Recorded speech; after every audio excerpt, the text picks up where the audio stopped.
Hello, you can find this article that you were given today in case you lose it. You can find it on newsela.com. You can use your school account to log in to get to it if you happen to lose the article. That is what I'm using to read to you. I would start by reading the title. Arts and Culture, that's the category. And it's Popular Gods and Goddesses of Ancient China. I am reading the one that is written on a 570 Lexile level. And let's check out the captions before we read. Guan Yin, the Chinese goddess of mercy, she was also known in other religions. The first people who prayed to her came from ancient India.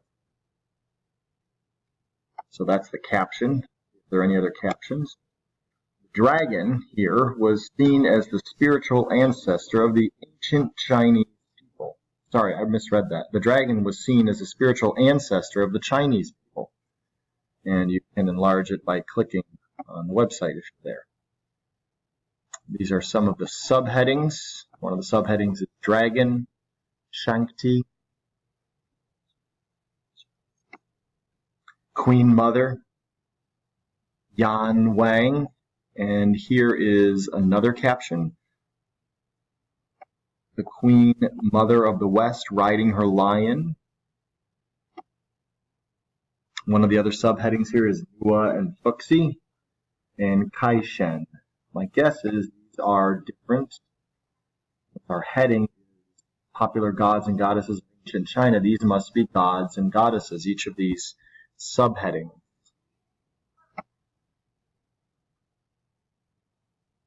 And there are other articles in Newsela if you'd like to read more. First paragraph. In ancient China, people followed many gods and goddesses. There were over 200 of them. Each town, village, and city had its own spirit called Tudigong. There were also nature spirits who lived in the woods. Some gods lived high up in the mountains, even though they were still part of human life. They watched over people to keep them safe. They also checked if people did good or bad things. Each one of the gods had an important job. Dragon. Subheading Dragon. So now we're looking at a specific one of the gods or goddesses. The dragon is the oldest god found in China.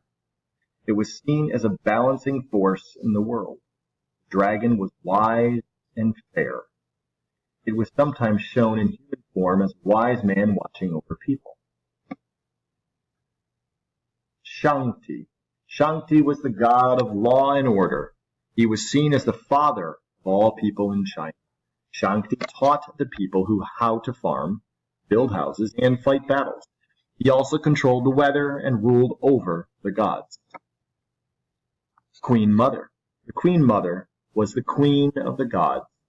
Also queen of the spirits, especially female spirits. She lived in a castle made of gold in the mountains. Her orchard had special fruit that could make people live forever. Yan Wang. Yan Wang was the king of the afterlife. It was his job to judge people's souls. When someone died, Yan Wang decided what would happen to them. Some people were punished for their bad deeds on earth. Some people were allowed to go live with the gods. Others were born again on earth.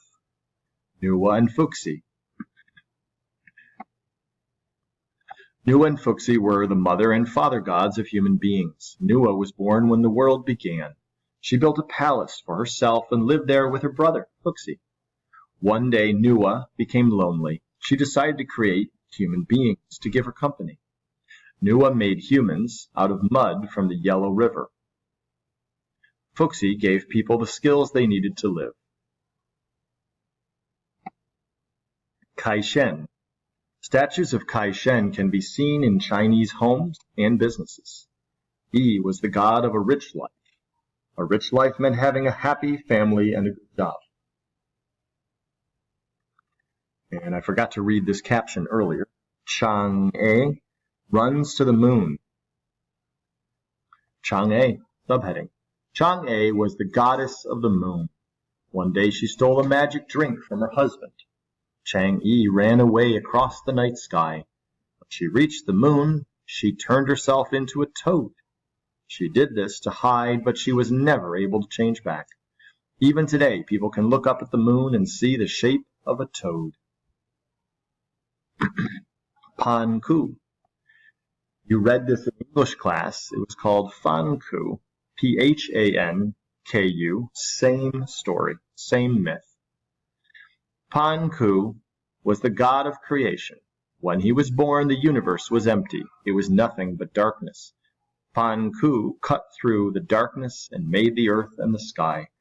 He pushed them apart from each other. He continued to shape the world until it was perfect, and then he died. His breath became air, and his blood became the rivers.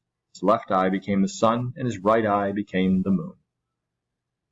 Joy, ancient Chinese gods and goddesses.